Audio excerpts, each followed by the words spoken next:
Hey guys, lightboltjoe here. Today we're going to discuss the new comedy, I Feel Pretty, starring the one and only Amy Schumer.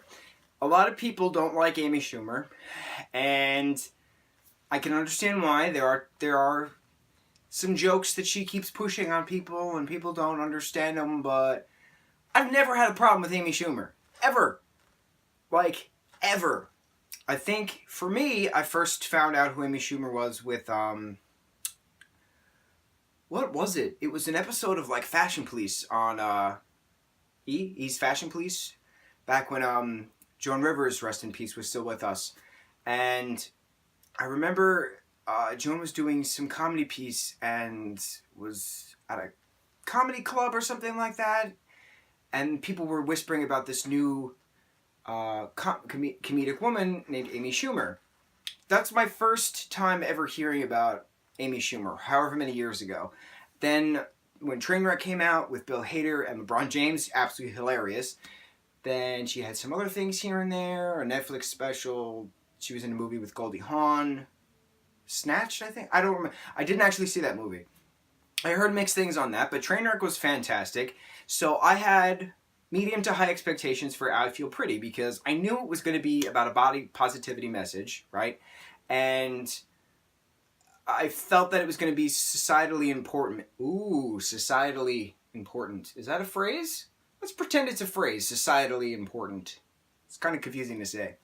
So I went in expecting beautiful magic, and I got beautiful magic.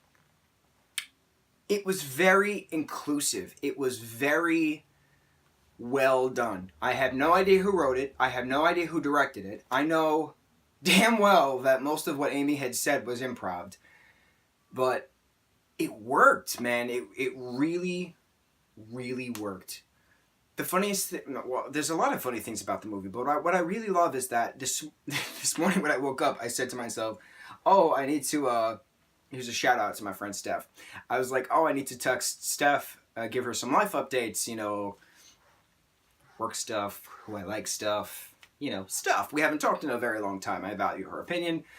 And then, the day goes by. I go to one theater. The movie's sold out. I go to another theater because that one theater was sold out.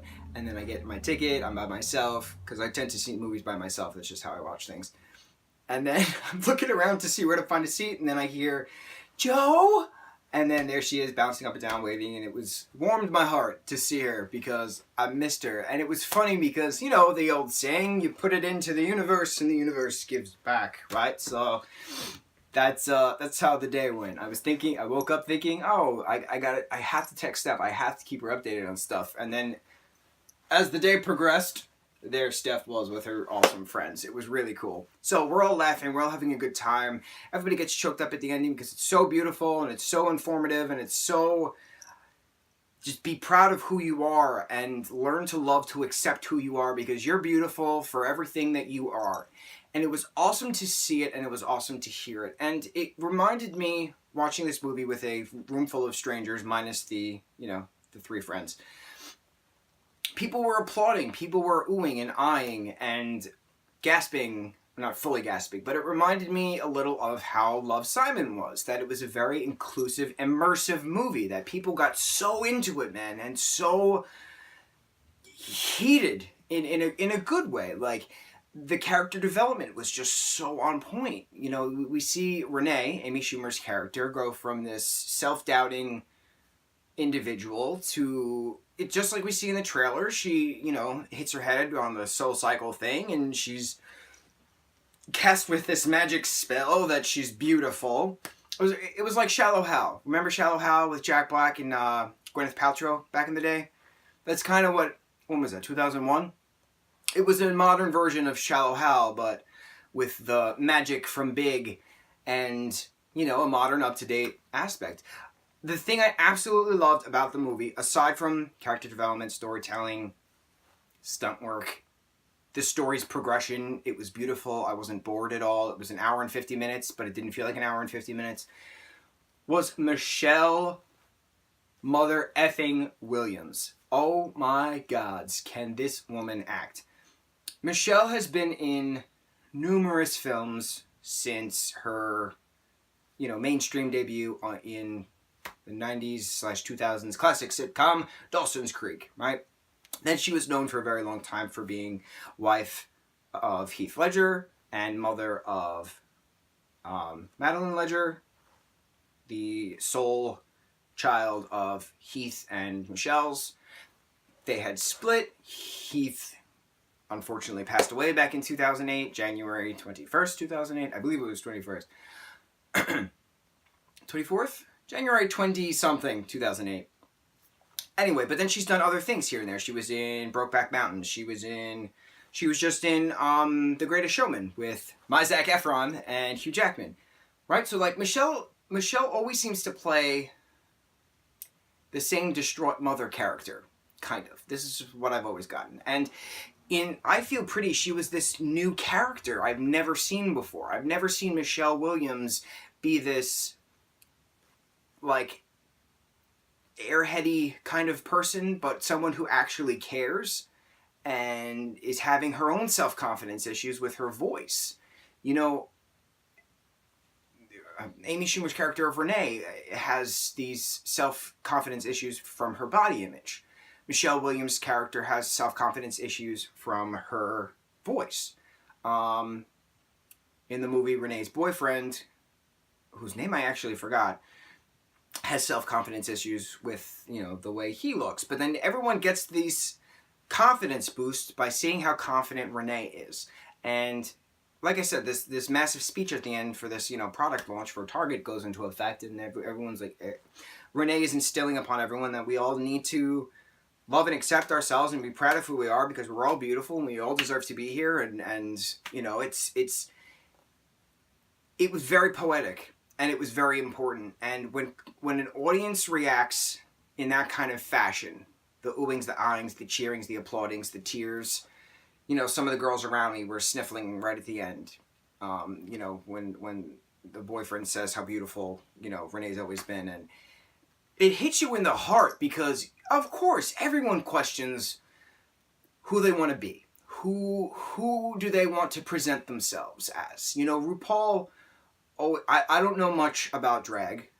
I'm going to be completely honest. I don't know much about drag, but I know that RuPaul has said numerous times that we all are in drag. We all present ourselves how we want to be presented. And when you're wearing a certain kind of drag, whether it be me, for instance, I'm wearing a DC tank top and I have a monster hoodie under a leather jacket with its own hoodie. So I have two hoodies right now.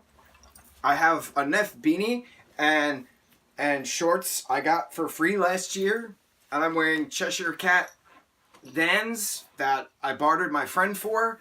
And I'm wearing DC socks. And I'm wearing Ethica underwear. Like, what kind of belt am I wearing? I'm wearing an Adventure Time belt. I have various necklaces on. I have glasses. I have an industrial. This is how I'm... I have a G-Shock. Right? Beautiful. I have tattoos. This is how I'm presenting myself. This is my drag. And it's not what your typical thought of drag is.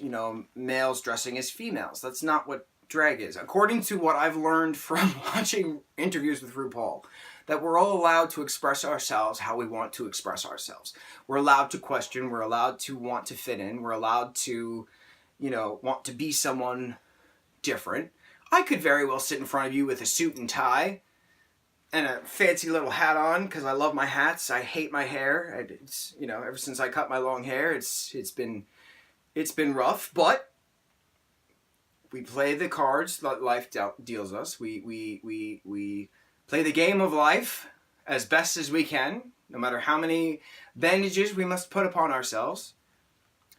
But that's what was cool about this movie, is that we were told and shown in a very representative fashion, it doesn't matter what you look like. It doesn't matter who you like. It doesn't matter what you think someone thinks you're supposed to look like or be. You need to be comfortable with yourself. And once you learn to love yourself, then others will love you. And that was awesome. And that was beautiful.